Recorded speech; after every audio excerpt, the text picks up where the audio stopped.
נולדתי לאבא שלי, ומאותו רגע הייתי דור המשך. רוב בני דור ההמשך זה אותו דבר, אתה גדל לתוך זה. גם אני גידלתי את ילדיי, הם גדלו בבית שהעסק היה מעורב. אם כל אחד מאיתנו יקפיד לקנות תוצרת הארץ, יהיו כאן הרבה יותר מועסקים ויהיו פחות טרגדיות. פיטורים זה טרגדיה.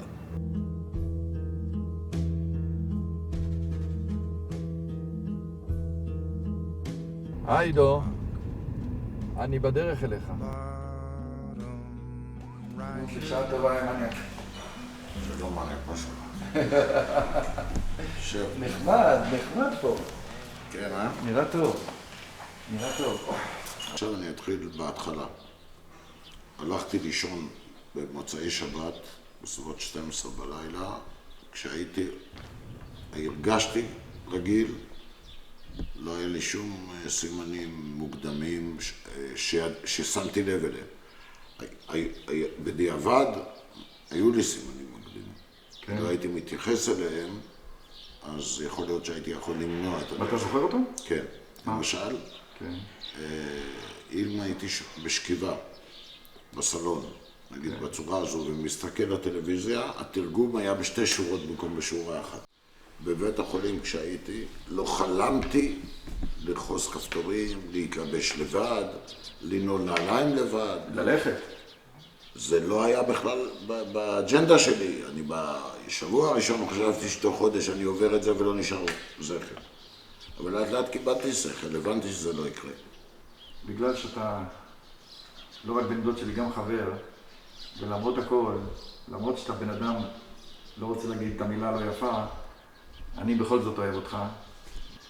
וכשהיית 3.5 חודשים בשיקום, אני עשיתי מאמץ לא גדול, אבל עשיתי מאמץ לבוא כל בוקר, כי בבוקר כל האנשים עובדים, ואני לא עובד, והיה לי זמן, ובאתי כל יום, אני חושב כמעט כל יום, אפילו אני יכול כל יום, כדי שלא תהיה לבד, ושיהיה מי שיוציא אותך עם הכיסא גלגלים מהמרפסת לעשן סיגריה, ושלארח לך חברה, ועשיתי את זה עם כל הלב.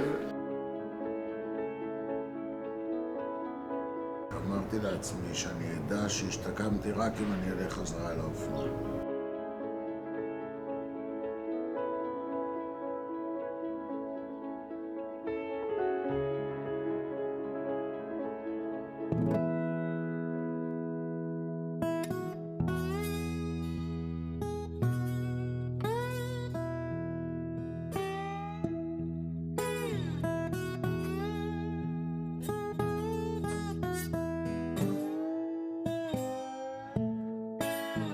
חיכיתי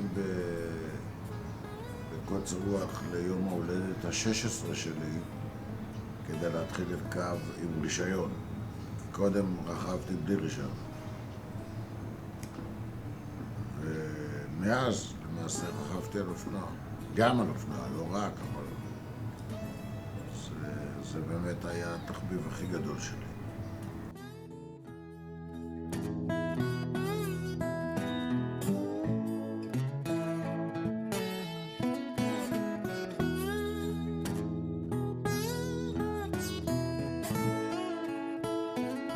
התלבטתי אם לשקר או להגיד את האמת. אני מקנא בהם.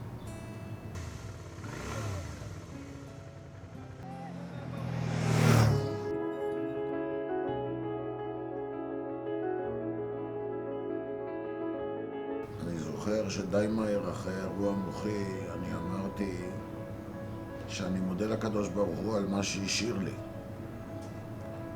כי הוא השאיר לי יותר ממה שנלקח ממני. אז לא כעסתי על הקדוש ברוך הוא בקטע הזה.